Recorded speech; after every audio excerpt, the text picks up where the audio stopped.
Marshall Keeble was once asked, why do you tell a joke before you preach?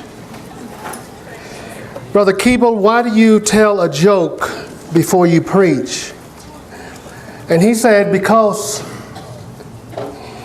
you got to loosen the people up, he said. And they said, Brother Keeble, is that the real reason you tell a joke before you preach? And Brother Keeble said, no, said, the real reason I tell a joke before I preach is because I see the congregation as fish. And he says, I see them as frozen fish. And said, I've learned a long time ago, said, you've got to thaw them out before you can fry them.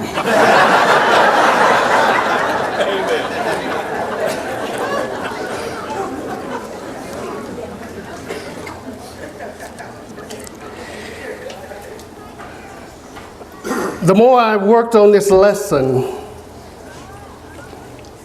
the more I realized that I'm going to fry myself tonight.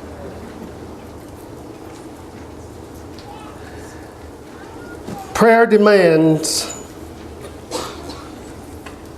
a humble heart.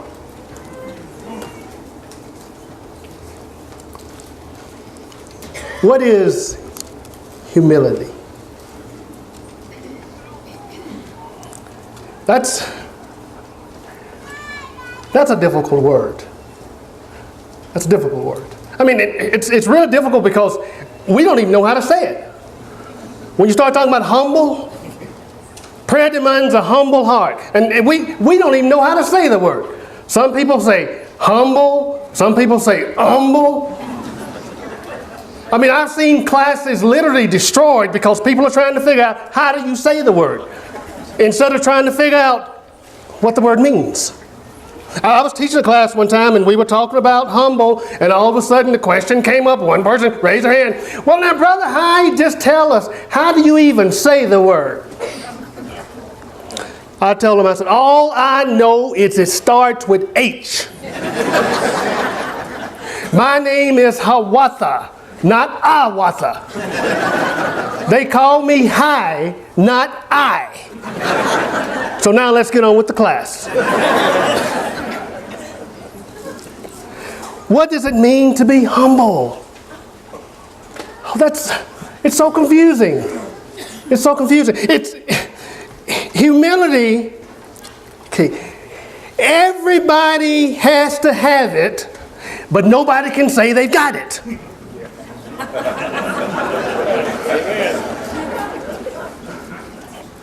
What does it mean to be humble? Humility. Humility. Everybody's got to be humble, but nobody can say they are. You don't walk around with a humble badge on, do you? Oh, this is my day. I'm humble today.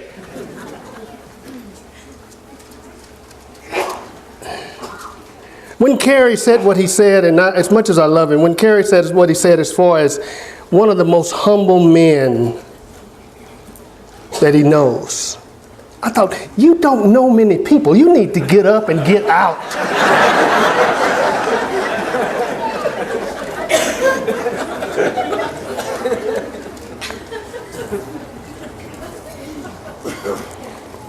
Church, we might have difficulty describing it. We might have difficulty even saying the word. Let me tell you something, church. Without it, you're in trouble. Amen. Without it, you are in serious trouble. You know, without it, you're going to eat grass. When was the last time you ate grass? You remember the story of Nebuchadnezzar?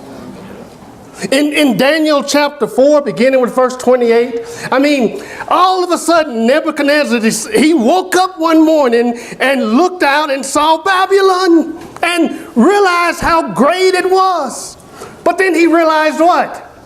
How great he was. Oh, Babylon is a great country, but it's because of me. I'm the greatest. God said, no, no, no. You're going to eat grass.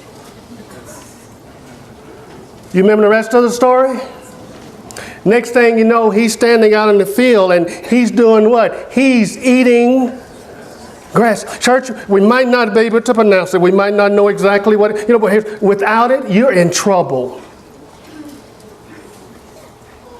You're in trouble. Let me tell you something personal. I was invited to speak at a youth rally.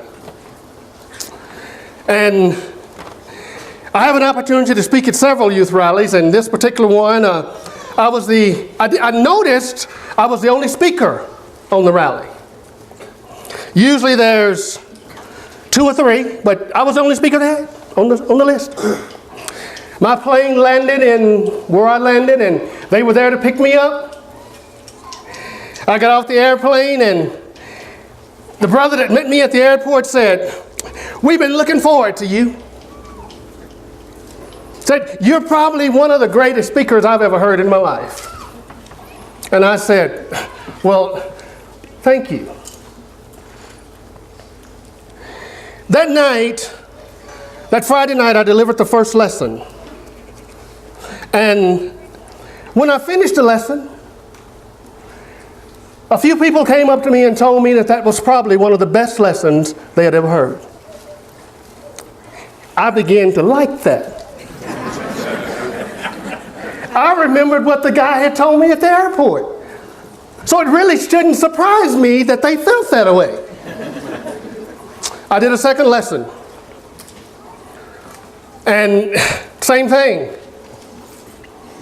Probably one of the greatest lessons that they had ever heard in their lives, and I began to think that. Went home that night, got up on Saturday morning, 9 o'clock, delivered another lesson. I couldn't wait to get there so I could bless these people. And I know probably a lot of them wanted to skip breakfast so they could get there to hear me. That's how I began to think. Delivered the lesson that Saturday morning at 9 o'clock. When I finished that lesson, I really, church, and I'm ashamed to say this, I really didn't need anybody to tell me how good I had done, because I knew it. I already knew it. And when people would come up and say, "Fine lesson," thank you, you're only saying that because it's true. That's how I begin to feel. I'm ashamed of that, church. That weekend they were doing service projects on Saturday. They took me out to the service projects. And as I was going through looking at what the teenagers were doing, they were all working. I'm a preacher, not a worker, okay? So I didn't get involved in any of that. I'm sorry, I couldn't resist that one. That's not in my notes, okay? Well, they were working, and I'm there, and they were nice, and they were kind, and they were telling me how good everything was. And lunchtime came. They wouldn't even let me fix my own lunch. That's how good I was, church. You know how blessed you are right now. That's how good I was. And then they said, "What do you want?" They were having hot dogs. They were having hamburgers. I told them, I said, "Here's what I want." I said, "I want 2 hot dogs, 1 in a bun, 1 not in a bun." Because I didn't want to get too much, if I'm looking that good, I don't want to, Yeah, and what I want to put on the plate, put mustard and put ketchup on the plate, because when I eat the hot dog, I'm just going to dip the hot dog. And they did exactly what I said. what I asked them to do. They brought it back to me. We're sitting there eating. All the eyes on me. People are talking to me. People are complimenting me. People are saying things good about me. And I'm sitting there. I eat my hot dog in the bun, and I suck it in a little bit to make sure the next time. And then I dip the hot dog in the mustard and the ketchup, and I eat it. And things are just going well. All eyes on me. Church. Out of nowhere came a puff of wind. This is the truth. A puff of wind. You know what God was saying? God was saying, no, no, no, no. Years ago, somebody ate grass. And this puff of wind came up. Church, it picked up the plate. I'm serious. It picked up the plate. It seemed like a million years. And I am sitting there looking at that plate. And all of a sudden, it went just like this.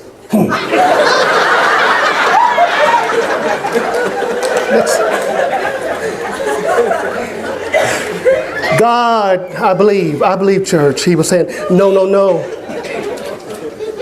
No, no, no. You're not going to do this. You're not going to act this way. I'm sitting there now with this plate on my face, and everybody is looking at me. I think the people on the street stopped to look at me. The only thing holding that plate was the ketchup and the mustard. Yeah. When we pulled that plate, I'm thinking, first of all, what do I do? What do I do? I pulled the plate down. I looked like I'd been in an accident. The mustard looked like my brains was coming out. The ketchup, all the blood on my face. Nobody dared to laugh. Nobody laughed. Everybody just... But church. We might not can describe it. We might not can say it. But without it, you're going to eat grass. I'm going to eat grass. Yeah. You know, let me tell you something. On that day, I would rather have had grass.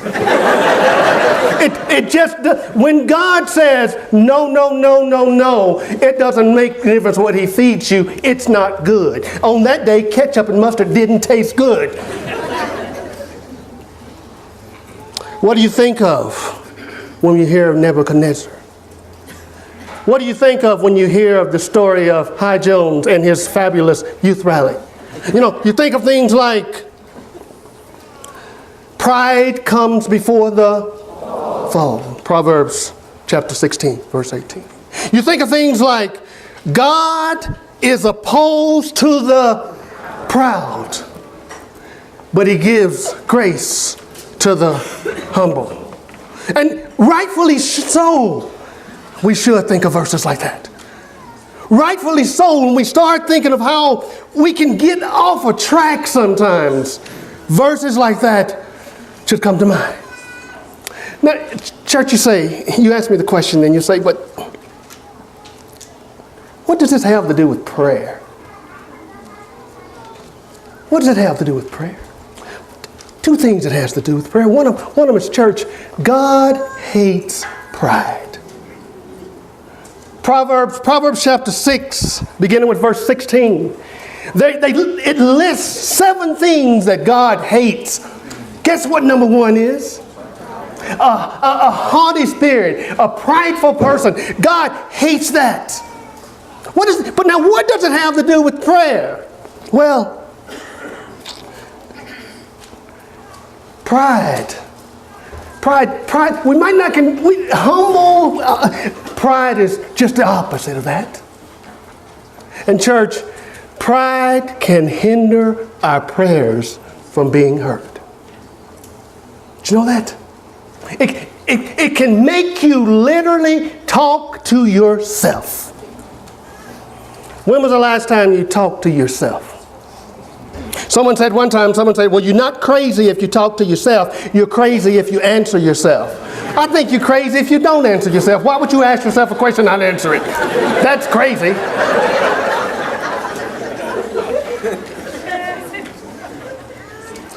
Pride will cause you and cause me to talk to ourselves when we think we're praying. That's what Luke chapter 18 is all about. Carrie, if you would. Find for me Luke chapter 18. Luke chapter 18, beginning at verse 10. What does this have to do with prayer? Well, church, pride can stop our prayers from being heard. God says, no, no, no, no, no. You're not going to act like that and think you're going to come before my throne. You're not going to do that. I'm not going to accept that. It will stop our prayers from being heard. We have talked all these last couple of days, we've talked about prayer in all different aspects. But church, if we're prideful, when pride comes into play, God's not going to hear what we have to say. Why? Because prayer demands, say this with me, prayer demands a humble heart. Carrie, begin reading with verse 10 of Luke chapter 18. What does the text say? The text says what? Two men did what? Two men went up and went up to do what? They went up to pray. Now let's stop there. Two what? Two men. Okay, God wants us to realize we're all men. All these labels